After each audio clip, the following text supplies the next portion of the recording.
Mən Xəyalə Əzizova, kosmetoloq həkim. Bugün gənclərimizə, həm xanımlarımıza, həm bəylərimizə onlara faydalı olacaq məlumatları bölüşəcəyəm sizinlə. Gənclərimiz çox erkən yaşlarından artıq kosmetoloji xidmətlərdən istifadəyə maraq göstərirlər. Əvvəllər bu yaş 18 və daha yuxarı idisə, indi artıq 12-13 yaşdan daha çox gənc qızlarımız, yeniyetmələrimiz bizə müraciət edirlər. Və çox zaman bu müraciət doğru yöndə olmur.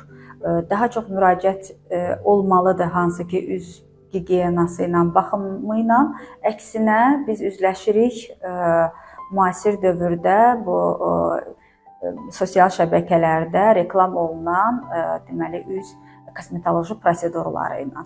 Məhz bunun üçün hər bir gəncin, istər gənc oğlan, istər gənc qız, hər bir gəncin kosmetoloji maarifləndirilməsini vacib hesab edirəm.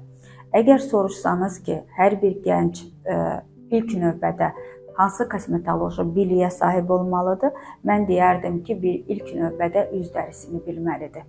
Yəni, bu çox önəmli bir məsələdir.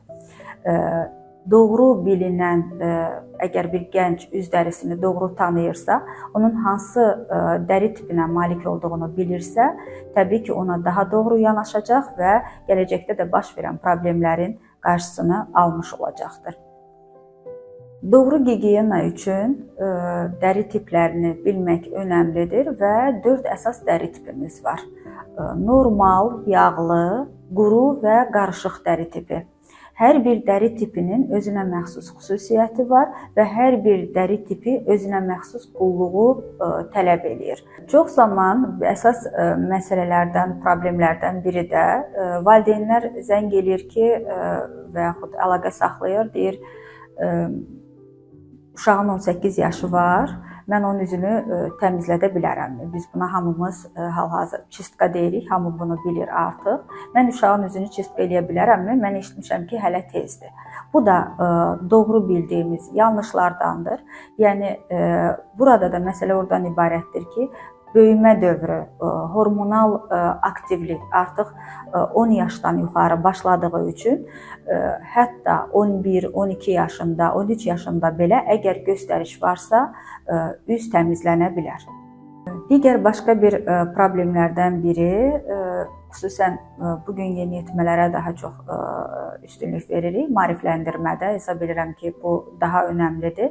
İlk növbədə yeniyetmə xanımların daha çox müraciət elədiyi sahə gözaltı şikayətləri, gözaltı qaralıqlarıdır.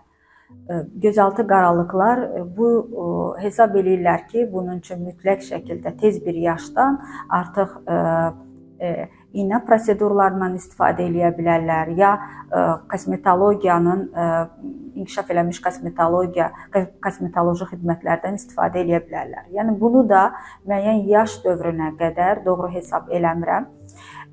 Əgər gözaltı qaralıqlar varsa, ilk öncə bunun səbəblərini ayırd eləmək lazımdır ki, burada genetik məsələlər varsa, daha başqa yanaşma var, yaxud da ola bilir ki, bu gündəlik həyat tərzindən ibarət ola bilir. Məsələn, çox sosial şəbəkələrdən istifadə, həddən artıq ekranla çox üz-üzə qalma, yuxu rejiminin doğru olmaması və yaxud qidalanmanın doğru olmaması bunun özü də gözaltı qaralara səbəb ola bilir. Bəzən elə ola bilir ki, elə hallar olur ki, tək bir yuxunu normallaşdırmaq bu gözaltı qaralıqdan azad olmağa kifayət edir.